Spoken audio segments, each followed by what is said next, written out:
اب کوشچن یہ اٹھتا ہے کہ کیا اسے کوئی یہ کینسر ٹریٹمنٹ لے رہا تھا جس کی وجہ سے اس کو ہارٹ اٹیک ہو سکتا ہے؟ کیا اس کی پری ایگزسٹنگ کنڈیشن اور میڈیکل ہسٹری ہے کہ اس کو انجائنا کی تکلیف رہتی تھی، اس کو پہلے کچھ اٹیک ہوئے تھے، اس کی بڑی اسٹرانگ فیملی ہسٹری تھی، اس کا باپ اس کا بھائی جو ہے بڑی جوان عمر میں ان پہ ہارٹ اٹیک ہوا تھا، یا اس کو ایڈوانس انکنٹرول ڈائبٹیز تھا جس کے لیے یہ بہت انسولین کی ہیوی ڈوزز لے رہا تھا، اس کی بلڈ شوگر بہت زیادہ تھی، یا پھر یہ سوال اٹھتا ہے کہ کیا کسی نے اس کو کوئی ایسا ٹاکسن کھلایا ہے، یہ انجیکٹ کیا ہے، اور ایسے بے تحاشا ٹاکسن موجودہ عصر حاضر دنیا میں پائے جاتے ہیں جن کے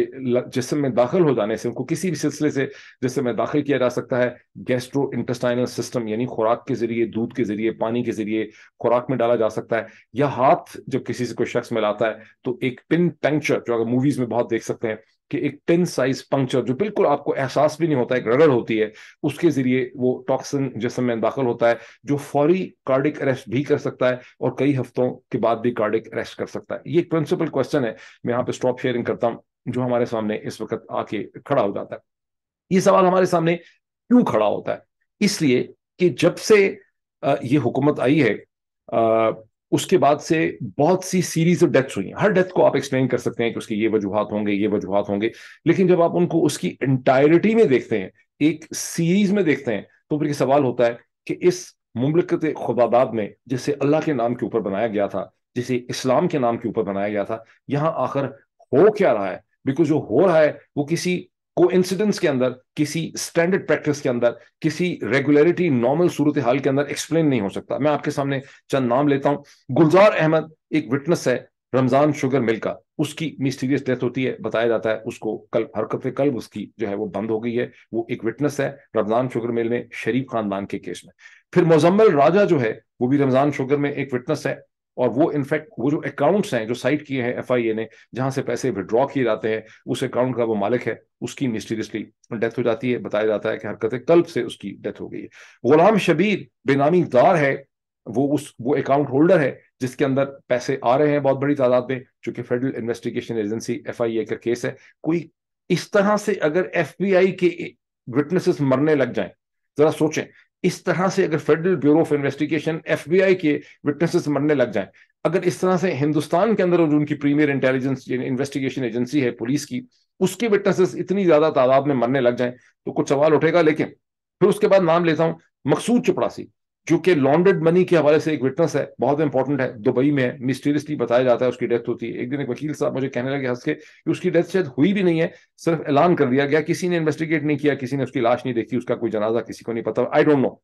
اس کے بعد ڈاکٹر رضوان، ٹھیک ہے، ہارٹ اٹیک سے ان کی ڈیتھ ہوتی ہے، میرے نالج میں ہے، مجھے بتایا گیا ہے کہ وہ کینسر ٹریٹمنٹ کر رہے تھے، لیکن جس قسم کی ٹریمینڈس سٹریس میں وہ تھے، اب ان کی کینسر ٹریٹمنٹ کے ڈرگس کے سائیڈ افیکٹ سے ڈیتھ ہوئی ہے، یا یہ چونکہ کہ جو ان پہ پریشر ڈالا گیا تھا اس کے نتیجے میں ان کی ڈیتھ ہوتی ہے۔ عمران رضا انویسٹیگیٹنگ آفیسر ہے رانا ثناء اللہ صاحب کے کیس میں، بتایا جاتا ہے کہ اس کو اتنی سٹریس تھی کہ اس نے خودکشی کر لی۔ ارشد شریف، کچھ کہنے کی ضرورت ہے کہ کس طرح سے ارشد شریف کو ہنٹ ڈاؤن کیا گیا اکراس دبئی اور اس کے بعد کینیا میں، اور کسی کو کوئی شک ہے کہ ارشد شریف کی قتل جن سرکمسٹانسز میں ہوا، جس کو بار بار حادثہ بتانے کی کوشش کی جاتی ہے، وہ محض ایک حادثہ ہے یا وہ ایک پلانڈ مرڈر ہے جس کے تانے بانے صرف پاکستان سے ملتے ہیں؟ ورنہ جب میں نے آپ کے سامنے نام لیا گلزار احمد کا، مزمل راجہ کا، غلام شبیر کا، مقصود چپڑاسی کا، ڈاکٹر رضوان کا، ڈاکٹر رضوان کے ساتھ بڑا گہرا تعلق تھا ارشد شریف کا، ڈاکٹر رضوان بتایا جاتا ہے share lot of documents and information, پوری فائل انہوں نے دی ہوئی تھی ارشد شریف کو، پھر عمران رضا اور اس کے بعد ارشد شریف۔ تو اس میں بلکہ انفیکٹ آپ کو یہ سوچنے میں بھی مدد ملتی ہے بہتر طور پہ کہ ارشد شریف اکیلا ہی نہیں ہے اس پورے سیریز میں کہ آپ کہیں کہ کینین پولیس سے کوئی مس انڈرسٹینڈنگ ہو گئی روڈ بلاک میں یا کچھ اور ہو گیا۔ یہ ایک سیریز ہے مسٹیریس ڈیتھس کی، ایک کو آپ ایکسپلین کر سکتے ہیں، دو کو آپ ایکسپلین کر سکتے ہیں کوانسیڈنس میں، شاید تین کو کر سکتے ہوں، لیکن اتنی درجن بھر جو جب آپ کے سامنے آتی ہیں اور پتہ نہیں کتنی ہے ہمیں نہیں پتا۔ اچھا، اب یہ کہانی صرف اتنی نہیں ہے پاکستان کی تاریخ میں۔ 1996 سپٹمبر میں جب مرتضی بھٹو کے اوپر کا قتل ہوا لاہور میں، جس کو اس وقت بھی ایکسیڈنٹ بتایا گیا کہ یہ بدحواسی میں ہو گیا، ایکسیڈنٹ میں ہو گیا، جس میں 6 لوگ جو ہیں ان کی ڈیتھ ہو گئی۔ اس کے بعد جو ایس ایچ او تھا مرتضی مرڈر کیس میں، جس کے اوپر الزام تھا، جو پرنسپل اور زخمی بھی ہوا تھا اس کیس میں، اور اس کے زخم کے بارے میں یہ تھا کہ اس نے اپنے آپ کو سیلف انجر کیا ہے، نام اس کا سیال تھا۔ چند دنوں کے اندر اندر جب وہ حراست میں تھا، پالٹری اس کو کسی جگہ پہ ڈیٹین کیا ہوا تھا، وہاں پہ وہ اپنے آپ کو سروس ریوالور سے کہا جاتا ہے کہ گولی مار کے خودکشی کرتا ہے۔ اور اس کے بعد ایک بحث چھڑتی ہے کہ وہ خودکشی تھی آؤٹ آف اسٹریس یا اس کو ایلیمینیٹ کیا گیا, اس کو راستے سے ہٹا دیا گیا. ایک اور انسپیکٹر ذیشان کاظمی جو ہے وہ مسٹیریسلی 2005 میں, وہ بھی اس کیس میں ایک وٹنس ہے, اس کو 2005 میں, وہ بھی انڈر ٹرائل ہے, وہ بھی اس لسٹ کے اندر ہے, 2005 میں اس کو وہ بھی سیریسلی ہی شاٹ ڈیڈ, وہ بھی راستے سے فارغ ہو جاتا ہے. اور پھر ذہن میں رکھیں کہ آصف علی زرداری صاحب کے خلاف یہ کیس جو ہے یہ چل رہا تھا اس وقت, اور ایک سنگل ممبر بینچ نے سندھ ہائی کورٹ کے 2008 میں آصف علی زرداری کو اس کیس سے فائنلی ایکوٹ کیا. کیسز پاکستان میں ارریلیونٹ ہو جاتے ہیں کچھ عرصے کے بعد, لیکن ایکوٹل جو ہے فائنل وہ نہیں عدالتیں کرتی, بہت لٹکا کے جب پولیٹیکلی پاسبل ہوتا ہے, چیز ٹھنڈی ہو گئی ہوتی ہے, تب ایکوٹل ہوتا ہے. اب ذرا غور کیجئے, میں نے جب شروع میں کہا کہ if Pakistan were a normal country, if Pakistan were a standard country, if Pakistan were a God fearing country, دنیا میں کتنے ایسے ملک ہیں مجھے نہیں پتا, کیا دنیا میں کوئی ایسے بھی ملک ہیں جہاں کسی شخص جس کے اوپر ایک دو نہیں ملٹیپل مرڈرز کے الزام ہوں, ایف آئی آرز کٹی ہوں, وہ بعد میں اس ملک کا پریزیڈنٹ بن جائے, اس کے سیاہ و سفید کا مالک بن جائے, اس ملک کی بیوروکریسی کو پروموٹ کرے, پلیس کرے, اس کے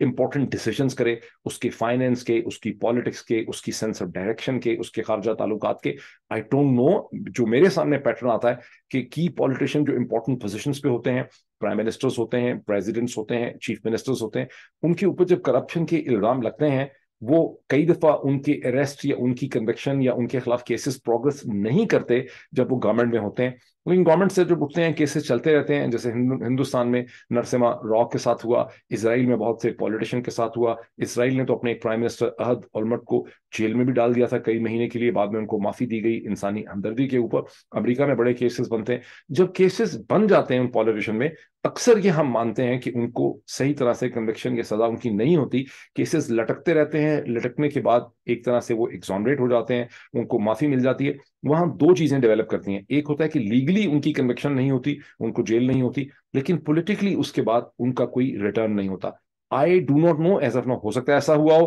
لیکن میرے اس وقت نالج میں ایسا نہیں ہے کہ اگر کسی کی پولیٹیشین کے اوپر کرپشن کے سیریس الزام لگتے ہوں, اور پاکستان میں خیر الزام بھی بڑے عجیب ہوتے ہیں, لیکن سیریس الزام لگتے ہوں, اور اس کے بعد پھر وہ دوبارہ پاور میں آ جائے, اور اب یہ تو کرپشن کی بات ہو رہی, یعنی کسی پولیٹیشین کے اوپر قتل کے پرائما فسائے اتنے سیریس الزام لگے ہوں جتنے پاکستان میں آصف علی زرداری کے اوپر لگتے رہے ہیں اسٹارٹنگ فرام 1980s 1990s, اس کے بعد وہ بندہ پریزیڈنٹ بن جائے, وہ اس ملک کا میجر اسٹیک ہولڈر ہو, اس ملک کا فیوچر جو ہے اس کے بیٹے کے کنٹرول میں ہو.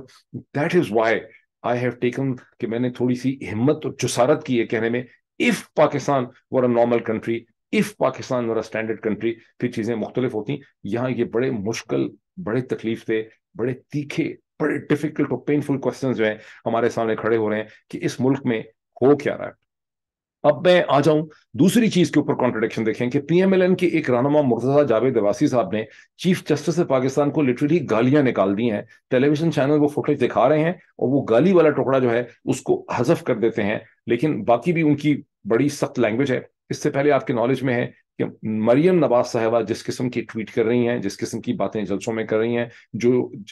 باتیں چیف بلاول زرداری کرتے ہیں چیف جسٹس کے بارے میں, جس قسم کے الزامات ان کے اوپر نیشنل اسمبلی کے فلور کے اوپر چیف جسٹس اور ان کے برادر ججز اجاز الاحسن کے اوپر, مظاہر علی نقوی کے اوپر لگائے گئے ہیں, سپریم کورٹ کے اوپر ایز این انسٹیٹیوشن لگائے گئے ہیں. اب ذرا اس کا کمپیرزن کریں, اس کا کنٹراسٹ کریں کہ جب 2022 کے اندر ڈاکٹر شہباز گل کے اوپر ٹارچر ہونے کے بعد تحریک انصاف نے ایک ریلی نکالی, اور عمران خان نے لیاقت باغ کے جلسے میں کھڑا ہو کے کہا کہ زیبا چودھری جو ایک سیشن جج, یہاں کیا ہو رہا ہے کہ سپریم کورٹ کے آنریبل چیف جسٹس پاکستان اور جسٹسز ان سپریم کورٹ کو رگیلا جا رہا ہے, ان کو گالیاں نکالی جا رہی ہیں. عمران خان نے کیا کہا تھا؟ عمران خان نے زیبا چودھری کے بارے میں کہا تھا کہ زیبا چودھری, ہم اگر آئیں گے تو ہم تمہیں نہیں چھوڑیں گے, ہم تمہارے خلاف ایکشن کریں گے. اور ایکشن میں اس نے 2 دفعہ یہ جملہ بولا تھا اسی میں, اور ایکشن کہا تھا ہم تمہارے خلاف کاروائی کریں گے. کاروائی کیا کریں گے؟ لیگل کریں گے. یہ نہیں کہا تھا کہ تم گالیاں نہیں نکالی تھیں, یہ نہیں کہا تھا کہ زیبا چودھری کو اٹھا کے لے جائیں گے, یہ نہیں کہا تھا کہ زیبا چودھری کو بینش کر دیں گے,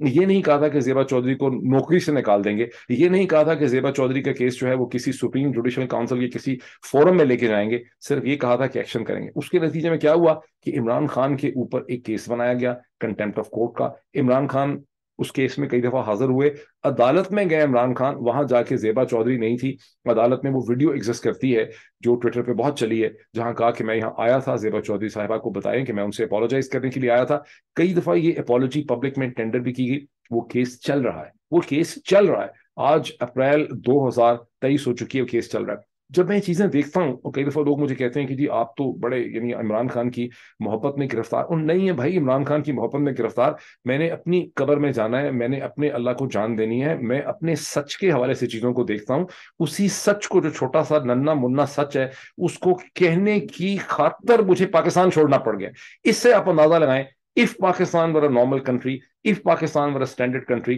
کیا میری طرح کے لوگوں کو پاکستان چھوڑنا پڑتا, یا اپنی ساری زندگی کی جو کمائی ہے اس کو چھوڑ کے وہاں سے نکلنا پڑتا, اپنے سارے ایسٹس, اپنی ساری مطلب جو ایک فزیکل ریئلٹی ہے اس سے اپنے آپ کو ڈیورس کر کے ایک فلیٹ اور اپارٹمنٹ میں ایک دیار غیر میں, کیا بود و باش پوچھو ہو پورب کے ساکنوں, ہم کو غریب جان کے, ہنس ہنس پکار کے یہ کرنا پڑتا. پاکستان ہے some thing seriously abnormal about that country. اور اس میں ایک صاحب ہیں, ان کا میں آپ کو دوبارہ ایک ٹویٹ آپ سے شیئر کرتا ہوں,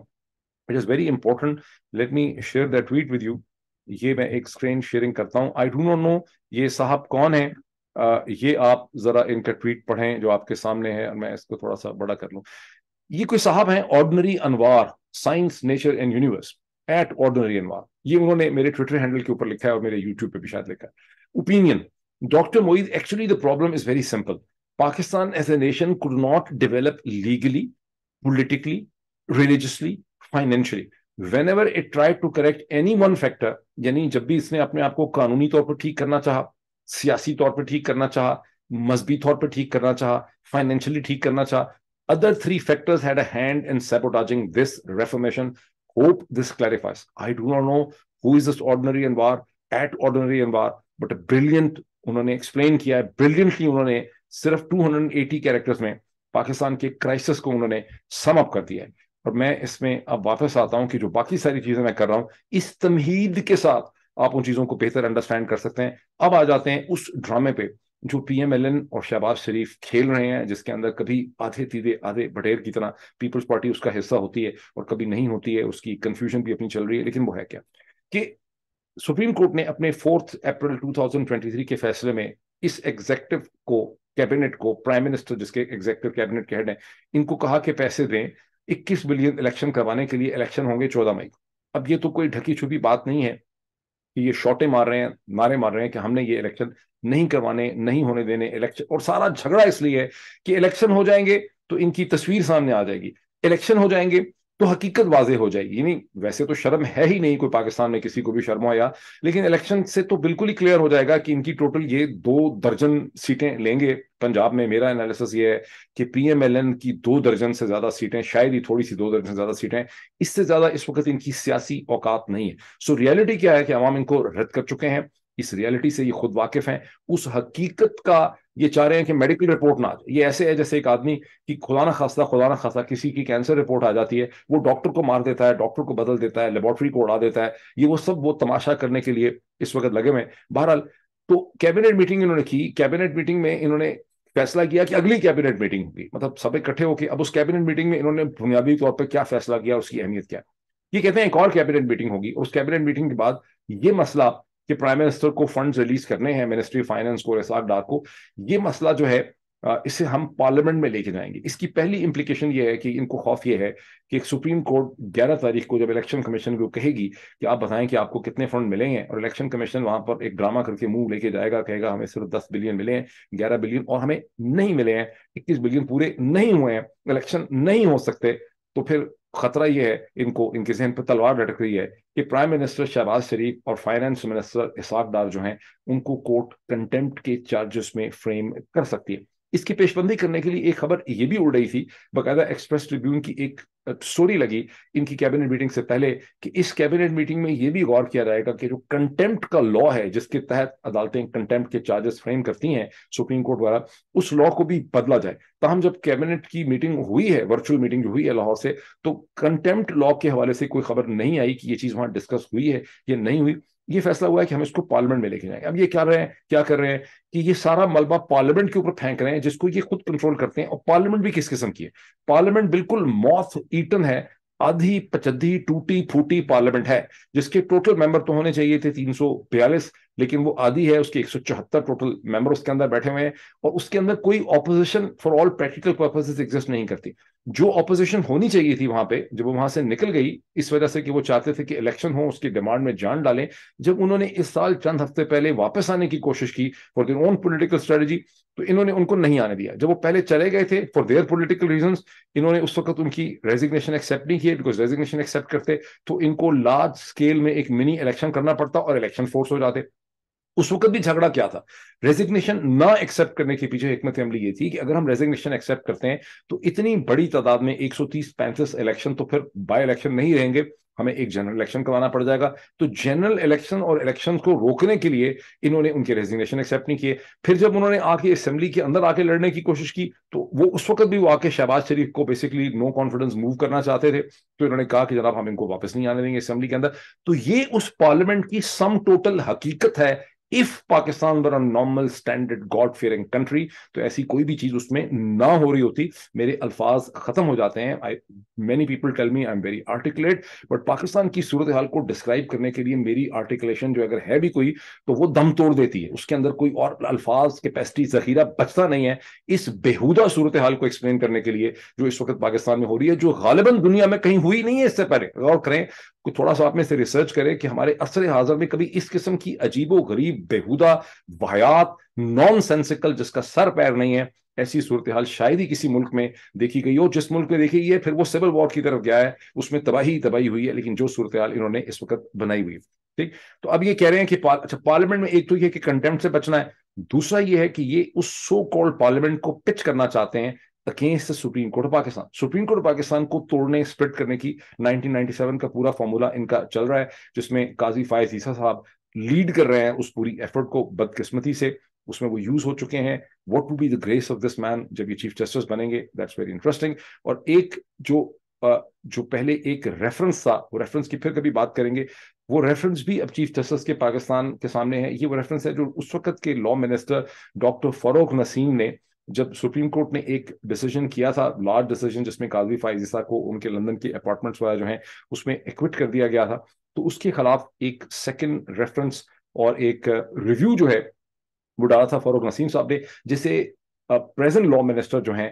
جناب اعظم نذیر تارڑ صاحب، انہوں نے اس کو وڈرا کرنے کی ایک اپلیکیشن ڈالی ہوئی ہے، اور وہ اپلیکیشن اب پہنچی ہے چیف جسٹس پاکستان جناب جسٹس عمر عطا بندیال کے ٹیبل پہ، اور وہ انہوں نے منڈے کے دن اس کو انہوں نے دیکھنا ہے. وہ اس کا کیا فیصلہ کرتے ہیں آئی ڈونٹ نو، وہ بہت ہمدردی کا مظاہرہ کرتے ہیں یا وہ اس کو لٹکا دیتے ہیں. انڈر دا پریزنٹ سرکمسٹانسز جس طرح سے قاضی فائز عیسیٰ مسلسل اس چیف جسٹس کے خلاف سازش کر رہے ہیں، حالانکہ چیف جسٹس نے ریٹائر ہونا ہے سپٹمبر کو، تو کوئی سازش کرنے کی پریکٹیکل وجہ نہیں بنتی. یہ بھی بہت امپورٹنٹ پوائنٹ ہے کہ قاضی فائز عیسیٰ اس وقت جو سازشیں کر رہے ہیں، جو حرکت، جو مووز کر رہے ہیں، جو انیشیٹوز لے رہے ہیں، یہ صرف اس وقت جسٹیفائڈ ہوتے اگر بہت ٹائم ہوتا. تو قاضی فائز عیسیٰ کی جو انیشیٹوز ہیں ان کو دیکھ کے یہی لگتا ہے اپیرنٹلی انالیسس کے پوائنٹ آف ویو سے کہ ان کے اوپر اتنا پریشر ہے. ورنہ اگر things were normal, if Pakistan were normal standard country, تو قاضی فائز عیسیٰ اس سٹیج پہ لائم لائٹ سے ہٹتے اور وہ آرام سے اپنے ٹائم کا ویٹ کرتے، اور پھر سپٹمبر کی 16 تاریخ کو وہ as chief justice of Pakistan اپنا حلف لیتے. لیکن ایسا نہیں کر رہے. This too is a very important question for all thinking mind. بہرحال انہوں نے پارلیمنٹ کے اوپر اس کو پھیل دیا ہے. اور ساتھ ہی ان کا دوسرا کرائسس جو پارلیمنٹ میں ہے منڈے کو، وہ یہ ہے کہ جو supreme court procedure and practice bill انہوں نے بھیجا تھا پریزیڈنٹ کے پاس، پریزیڈنٹ نے سائن اس کو نہیں کیا، وہ سائن کر کے واپس بھیج دیا ہے، وہ ود دا ریکمنڈیشن کہ اس کو ریویو کریں. اور یہ کلرڈ بل ہے، یہ ایک میلافائڈ بل ہے، اس کے اندر ایک سیلف سرونگ کوشش کی گئی ہے. اب انہوں نے کرنا کیا ہے کہ یہ منڈے کے دن 10 اپریل کو یہ ایک جوائنٹ سیشن میں اس کو لے جائیں گے، تیزی سے اس کو اپروو کریں گے 1 گھنٹے کے اندر یا 15 منٹ میں، اور اس کے بعد 10 دن کا وہ ایک شروع ہوگا کلاک، جس میں اگر 10 دن میں under article 75 of the constitution of Pakistan اگر جوائنٹ سیشن ایک بل کو پاس کر دیتا ہے تو اس کو اگر آپ قانون پریزیڈنٹ اسینٹ نہیں بھی دیتا تو وہ قانون بن جائے گا. سو ان کے حساب سے یہ جو 10 دن ہیں یہ بڑے کروشل ہیں. اس 10 دنوں میں انہوں نے سپریم کورٹ کو نیچے دکھانا ہے، چیف جسٹس کو نکال کے باہر کرنا ہے، ایک فل کورٹ یا ایک لارجر بینچ لانا ہے جس میں 4 اپریل 2023 کے ڈیسیجن کو انہوں نے چیلنج کرنا ہے. یہ ایک ریالٹی ہے جو میں نے آپ کے سامنے رکھی ہے، جس کا میں نے کہا کہ this would have been the most important development اگر یہاں پر نارمل کنٹری ہوتا اور عامر بھدر کی جو موت ہوئی ہے ایس ایچ او کی، اس کو ہم ایک نارمل آدمی کی نارمل کورس آف سرکمسٹانسز میں موت سمجھ سکتے، لیکن ریسٹ ایشور کی کبھی بھی نارمل موت نہیں ہوگی، جیسا کہ میں نے آپ کو ایکسپلین کیا. اب ایک اور چیز کے اوپر آتے ہیں، وہ چیز یہ ہے کہ 2013 میں جب الیکشن ہوئے تھے تو اس کے 5 برس کے بعد 2018 کے جولائی میں الیکشن ہو. دنیا بھر میں الیکشن 5 سال، جہاں ویسٹ منسٹر پارلیمنٹری ڈیموکریسی برطانیہ سے ڈیرائیو کرتے ہیں ہندوستان سے، تو 5 سال جب اسمبلی اپنی مدت پوری کر لیتی ہے، حکومت اپنی مدت پوری کرتی ہے، تو وہاں الیکشن ہو جاتے ہیں. پاکستان میں ایک الگ سے ڈرامہ ہے کہ یہاں پر پہلے حکومت اپنی 5 سال کی مدت مکمل کرتی ہے